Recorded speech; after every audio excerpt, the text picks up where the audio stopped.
welcome to part 2 of the relationships session.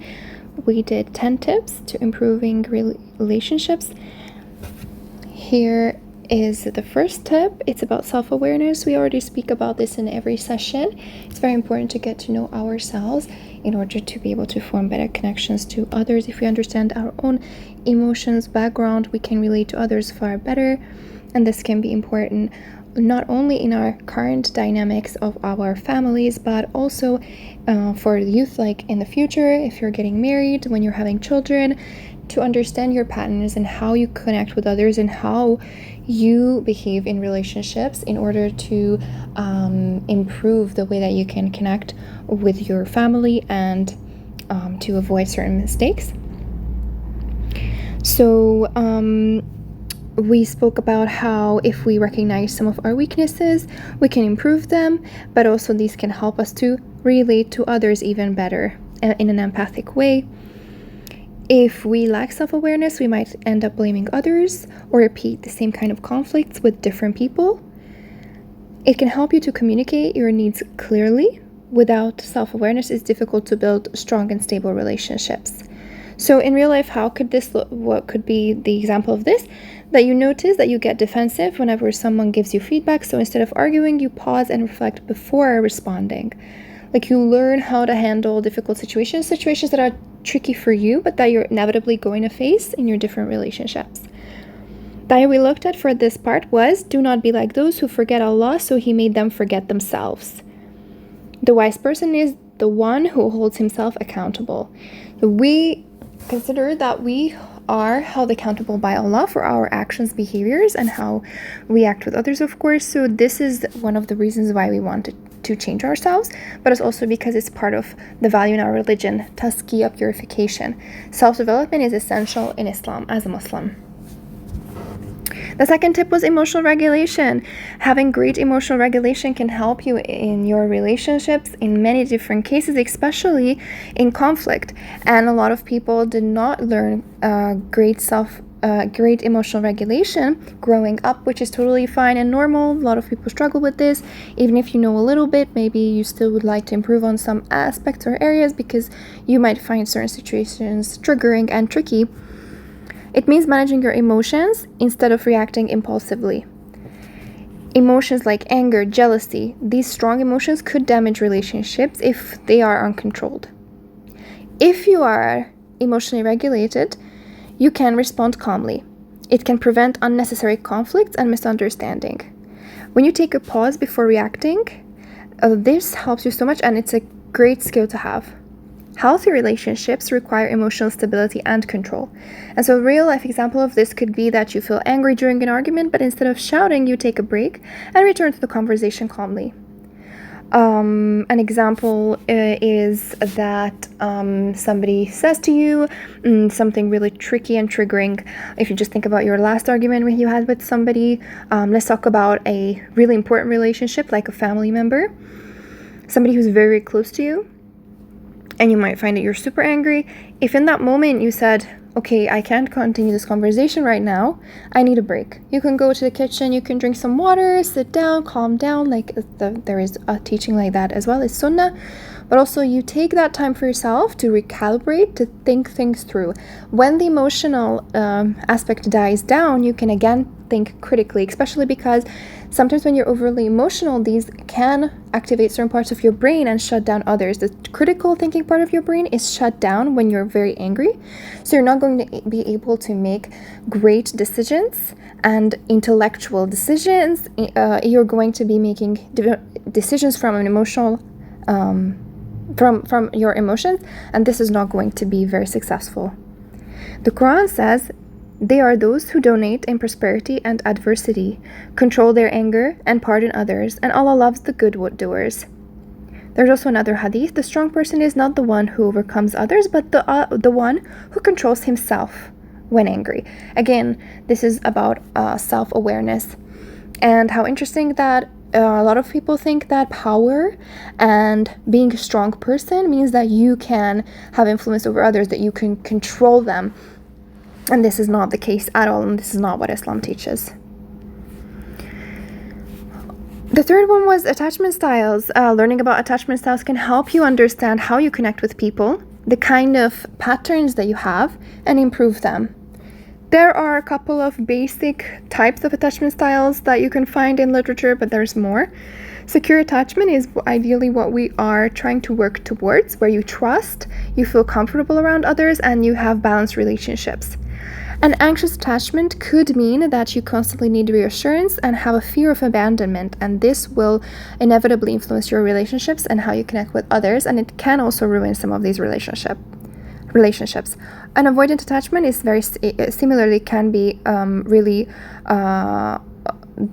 could not be working for you if you have the need to emotionally distance yourself from people and you have difficulty opening up.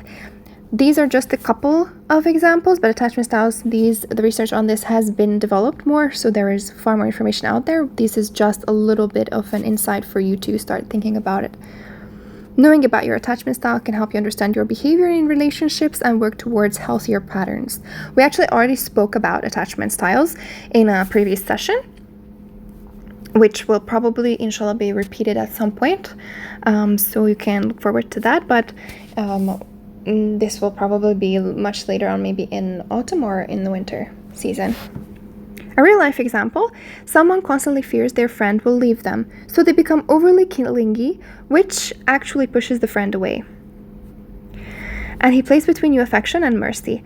So we are trying to connect to the values that Allah gave us, how a relationship should look like. He placed between you affection and mercy. So we want that the rahmah to be between us with our relatives, with our friends, etc. Of course, this ayah is related to marriage, actually. So this is even more rahmah and mawadda. It's a whole other topic, but it's a good example. The fourth tip was healthy boundaries. There's a lot of misconceptions, and we just had a session on boundaries, and also empathy. So it's really interesting to delve into these topics together, because the boundaries are basically the kind of, if you visualize it, that you have a house and you decide who comes into this house. Maybe you have a garden with a fence, so ideally somebody should ring the bell or knock, and then you can decide if you want to open that gate and let them in. And maybe there are hours of the day where you don't let them in. You need your privacy. So boundaries are essentially your way of teaching people how they can behave with you, what is normal, how they should be able to treat you, what are the things that you won't accept. It's very important to understand these in the proper way. Everybody does have boundaries. Maybe we are not everybody's consciously aware of them, but this is something that we learn naturally growing up. So this is in childhood you develop as well, but also you can constantly improve on these throughout your life. Your life experience affects how you have your boundaries and how you respect yourself. With more self-awareness, with more self-love, care, strengthening your self-worth, you can learn as well to have better boundaries. These will help you when you connect to others. Setting boundaries is not selfish, but necessary for healthy relationships and well-being. It teaches others how to treat you. Respecting others' boundaries is equally important. So this is about respect. It's not just about how people respect you, but it's about how do you respect others. If you are a boundary bully and you constantly overstep people's boundaries, you're going to upset them and you're going to ruin those relationships. Your friends are not going to want to hang out with you anymore, those people, because it's not okay for them what you're doing. So they're going to distance themselves from you. A real life example, you ask your friend to call ahead before they come to your house, or ask that they not call your phone after a certain time at night. These are just very simple ones. In the Quran, we have in Surah Nur, "O you who have believed, do not enter houses other than your own houses, until you ascertain welcome and greet their inhabitants."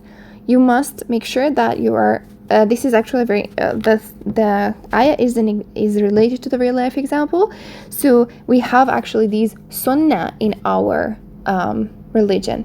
There's a lot of different boundaries set by Allah, rules, regulations, when it also comes to relationships and how society works and how we behave with others. Empathy is a key one I already mentioned. So it's your ability to understand and share other people's emotions. strengthens emotional connection, reduces conflict. If you lack empathy, this can make others feel ignored or invalidated.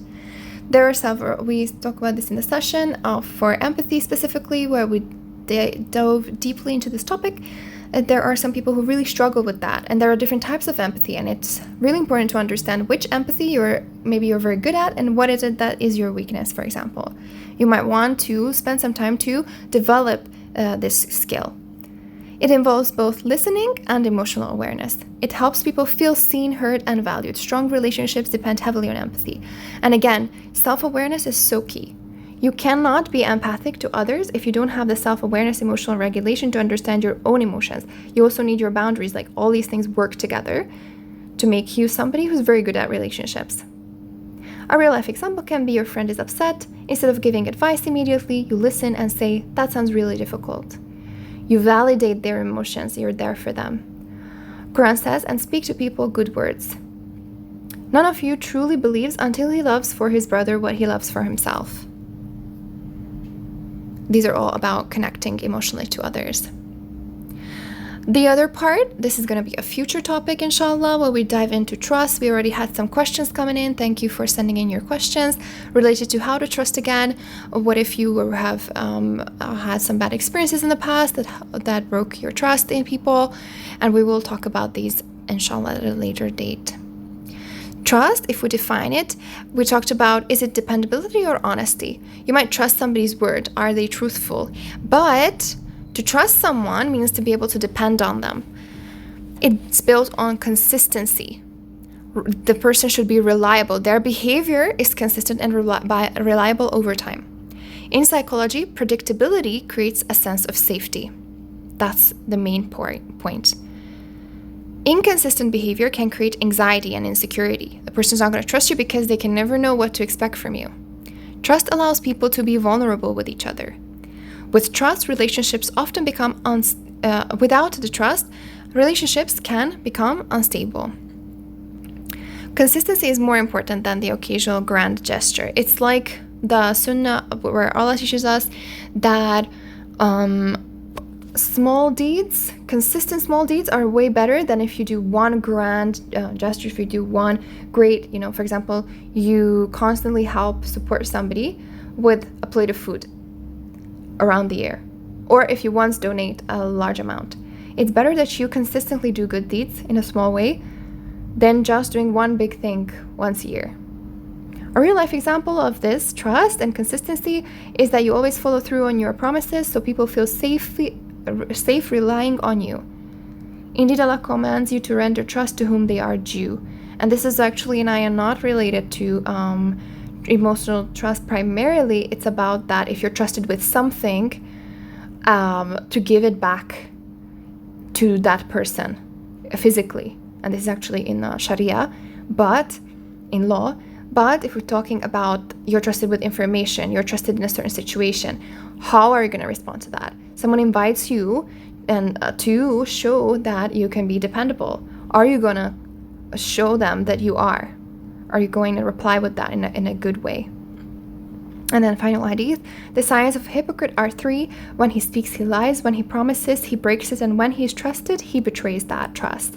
This is very important because we want to avoid becoming like a hypocrite.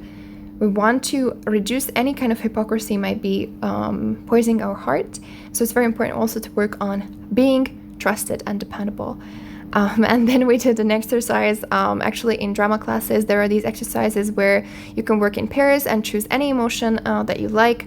And then you read a very short script, playing it out with different kind of emotions. Person A and B should have various sets, and here you can also practice these. The idea here is to watch as the scene unfolds, that how a person behaves and acts. The meaning changes of the lines because they use different emotions. This is to show that actions speak louder than words. So if you're going to just talk, that's not enough. You must put your foot where you must step in the way that you're talking, like you must do the thing that you're saying. You should, through your actions, show that, for example, you're trustworthy, that you're empathic, that whatever, like all those things in practice, not just in speech. And also because we understand people through their actions a lot. There's a lot of social cues and a lot of body language that we read even before we listen to somebody, what they're saying. We talked a lot about this in empathy session. Communication skills are very, very, very important. Clear communication is very essential so that you can understand each other and connect. It includes how you express your feelings honestly and how you listen actively. Poor communication leads to assumptions, conflict.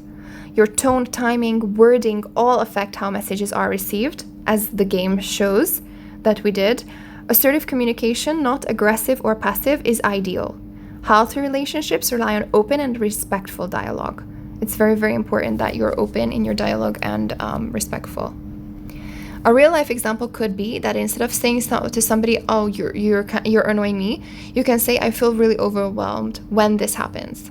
You try to make them understand how you're going through this moment and how that, like, whatever they did affect you, so that they care about you and respond accordingly rather than blaming somebody.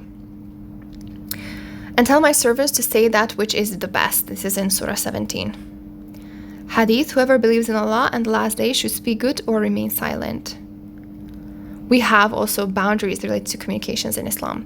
And here are some interesting statements that you can change some of the negative statements. Instead of blaming somebody, you never listen to me, you're always late, you don't care about me, you can say, "I feel unheard when I'm speaking, and I would appreciate your attention. I feel frustrated when plans start late because it affects my time. I feel unimportant when I don't see effort or attention from you." You can change the way you speak. Instead of talking about the other person, you should just try to make them understand how that affects you. What is your feeling about that? How do you feel about that? Mutual respect is very, very important. Of course, it's a great value that we have in Islam, respecting people, and it's their feelings, the opinions, the boundaries. Respecting people's boundaries, again, is very important. It creates safety and a supportive environment. Disrespect, even in small forms, can damage relationships over time. Respect includes how you speak, act, and respond to others. It allows differences without conflict becoming harmful. Mutual respect is a foundation for long-term relationships. So a real-life example would be when you disagree with someone, their opinion, you listen without mocking or interrupting them, even if you disagree. Quran, and do not insult one another. Hadith, a Muslim is the one from whose tongue and hand other Muslims are safe. It's very, very important. It's so interesting because a Muslim, primarily the word means that you submit to God. You're a servant of Allah. And how important that Allah says, basically you're not even a Muslim. He does not consider you submitting to Him unless people feel safe around you. Not only from your hands, like you're not hurting someone physically, but if you're constantly verbally abusing them, verbally attacking them, then again, this includes that action. It's not acceptable in Islam. Conflict resolution. So this is very key. After all of these skills, it will be so much easier to resolve conflict as well. But we can also look at this in a more deep way. We will have a session on this online, inshallah, in August by Sister Tina. Conflict is normal in any relationship. What matters is how it's handled. Healthy conflict resolution focuses on solving problems, not winning arguments. Avoiding conflict completely can also harm relationships. So you must have the difficult conversation, the disagreement, and address it clearly, communicate clearly. So again, communication skills are so important here. But how you can in a healthy manner resolve the conflict is that you understand that we are not two teams fighting against each other. We are one team. Our same common goal is to make sure that we have a good relationship. So I'm going to do my part and you're going to do your part to make sure that can happen. When you think that you're going to win a conversation, you're going to win an argument against somebody, you're already not on the same team as them. You start having this individual mindset that you're not even a team with that person. When you start making that person your enemy, your relationship is breaking apart. It's very unhelpful and it's really damaging. Calm discussion and compromise are key strategies. If you can calm down, if you can start the discussion on a calm tone and remain calm, again, emotional regulation is so important here. We already mentioned that. Good conflict resolution strengthens relationships rather than weakens them. If you can sit down and resolve this conflict in a better manner using all these skills, that is going to make sure that you're kind of elevating your relation. You're elevating in the level of your relationship, because it's like when Allah keeps sending you the same test in the dunya. Once you pass that test, you're kind of on the next level, and He will send you something different. So you and your family member, your child, your partner, your friend, you guys need to be a team and work through this and meet this hurdle in a great way and get a good result out of it. A real life example. After an argument, you approach the person calmly and try to resolve the issue instead of ignoring them. Again, avoidant behavior is not helpful. Again, attachment styles are very interesting to know about so that you understand how you even resolve conflicts, for example. What is your go-to method? Repel evil with that which is better. It is not lawful for a Muslim to abandon his brother for more than 3 days.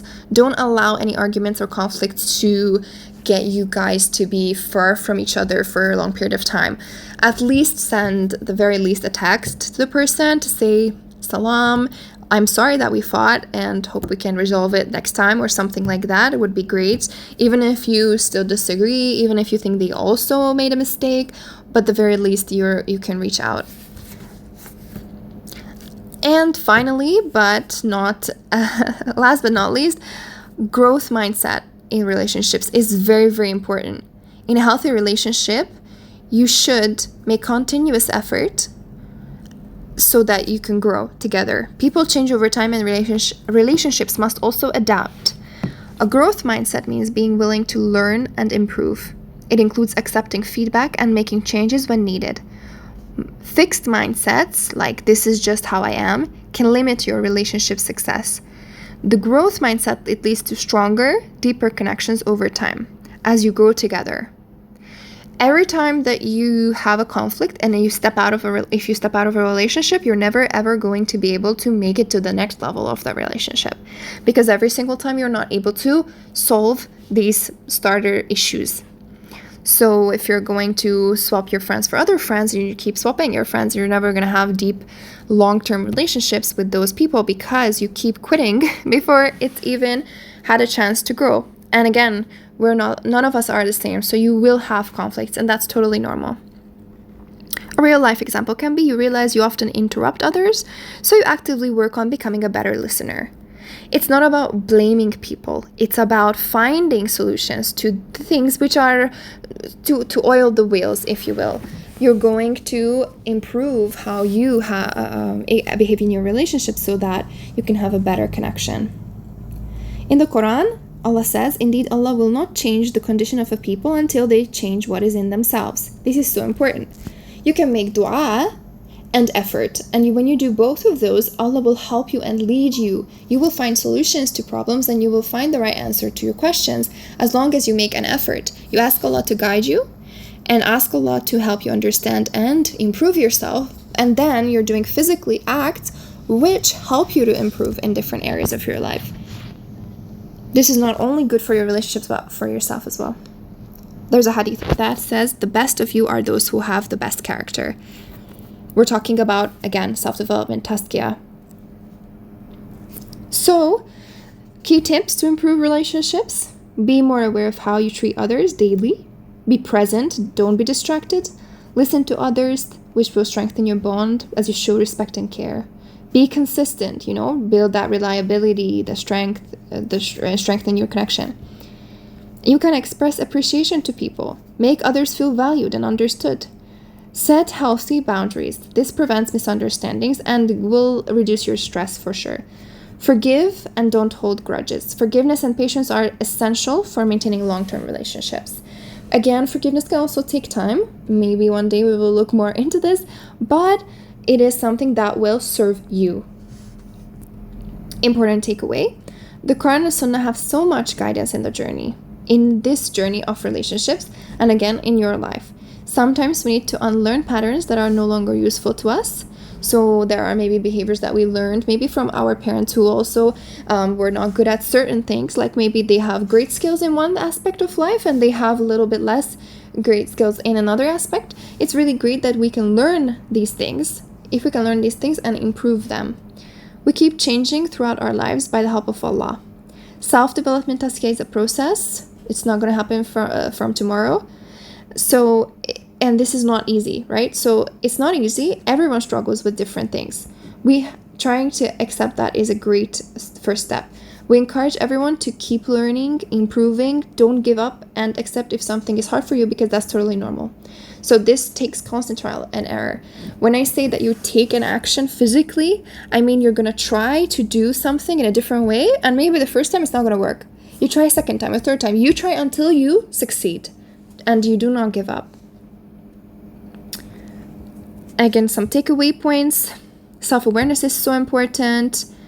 Improving relationships starts with small and consistent actions, as mentioned. We all have relationships that could be strengthened or improved.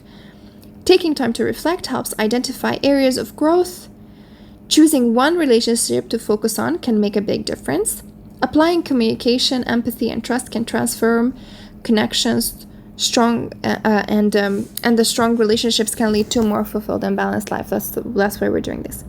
And also because Allah teaches us to. Always make dua. Again, it's a powerful tool as you're just at your disposal at any time and any place. So bismillah, you can start this journey. Make that intention. And as a bonus, here is a little homework. Choose one relationship that you wish to improve and take one action. Think about one action that you will take this week in order to improve this relationship. Think about what small action can make a big difference for you. Jazakallah khair for joining us. May Allah make it easy and benefit us all. Subhanallah wa bihamdi, subhanakallahumma wa bihamdi, ashhadu an la ilaha illa anta, astaghfiruka wa atubu ilay. Bismillahir rahmanir rahim. Wal asr, innal insana fi khusr illa alladhina amanu wa amilus salihat wa tawasaw bil haqqi wa tawasaw bis sabr. Assalamu alaykum.